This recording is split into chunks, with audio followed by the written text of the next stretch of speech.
សួស្តីអ្នកទាំងអស់គ្នាស្វាគមន៍មកកាន់ Proton Tech តើអ្នកធ្លាប់ឆ្ងល់ទេថាហេតុអ្វីបានជា iPhone ខ្លះប្រើបានតែ1ឆ្នាំ2ឆ្នាំសុខភាពថ្មធ្លាក់ចុះនៅសល់តែ 85% ឬក៏ 80% មនុស្សជាច្រើនគិតថាការសាកថ្មដល់ 100% រាល់ថ្ងៃគឺជារឿងធម្មតា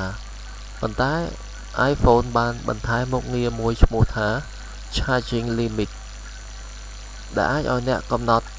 ឲ្យ iPhone ឈប់សាកនៅ 80% ដើម្បីជួយរក្សាសុខភាពថ្មឲ្យបានយូរជាងមុនក្នុងវីដេអូនេះខ្ញុំនឹងបង្ហាញ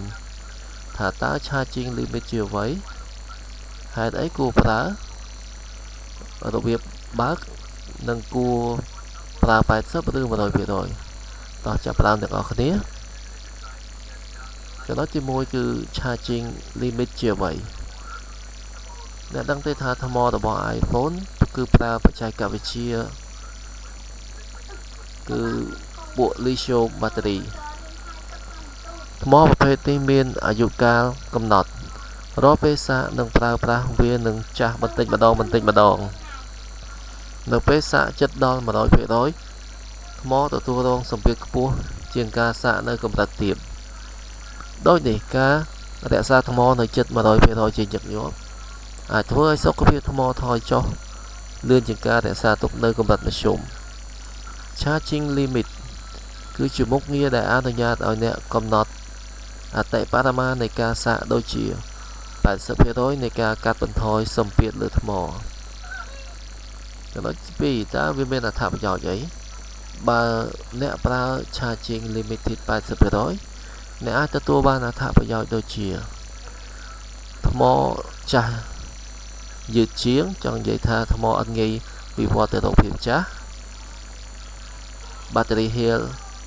ធ្លាក់យឺតជាងបានន័យថាភាគរយថ្មវាធ្លាក់ចុះយឺតកាត់បន្ថយកម្ដៅពេលសាកល្អសម្រាប់អ្នកដែលទុកសាកពេលពេញមួយយប់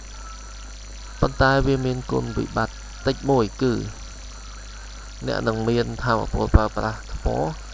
តិចជាង 100% បើសិនបើអ្នកចេញក្រៅពេញមួយថ្ងៃឬធ្វើដំណើរឆ្ងាយអ្នកអាចជ្រើសសាកដល់ 100% នៅថ្ងៃនោះទៅអូខេឥឡូវខ្ញុំនឹងបង្ហាញពីរបៀបបើក Charging Limited ទាំងអស់គ្នាដល់បងប្អូនធ្វើតាមជំហានខាងក្រោម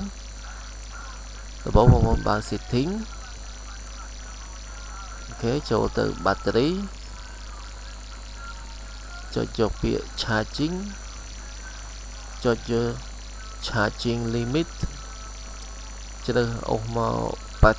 80% ចាប់ពីពេលនេះទៅ iPhone នឹងឈប់សាកនៅត្រឹម 80% ចំណុចទី4តើ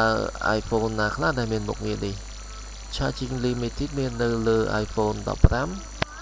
15 Plus 15 Pro 15 Pro Max និងពួក Series 16 និង model ថ្មីជាងនេះបើអ្នកប្រើដូចជា iPhone 14 ឬក៏ Series ក្រោមនេះប្រហែលជាអត់ឃើញមាន Charging Limit ទេ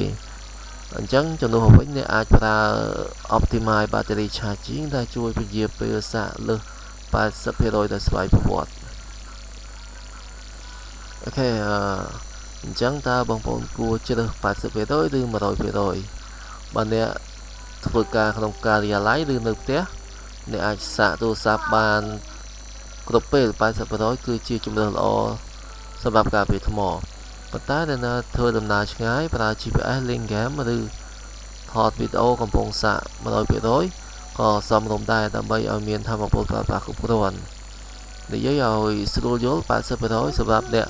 ថែរក្សាថ្មរយៈពេលវែងខណៈពេល 100% សម្រាប់ពេលដែលអ្នកត្រូវការប្រើប្រាស់ពេលយូរអូខេសង្ឃឹមថាវីដេអូនេះអាចជួយឲ្យអ្នកយល់កាន់តែច្បាស់អំពី Charging Limit និងរបៀបថែរក្សាថ្ម iPhone ឲ្យប្រើបានយូរបើអ្នកចូលចិត្តវីដេអូនេះកុំភ្លេចចុច Like Subscribe and Share ដើម្បីគាំទ្រ Proton Tech សូមអរគុណសម្រាប់ការទស្សនាជួបគ្នានៅវីដេអូក្រោយទៀតបាយបាយ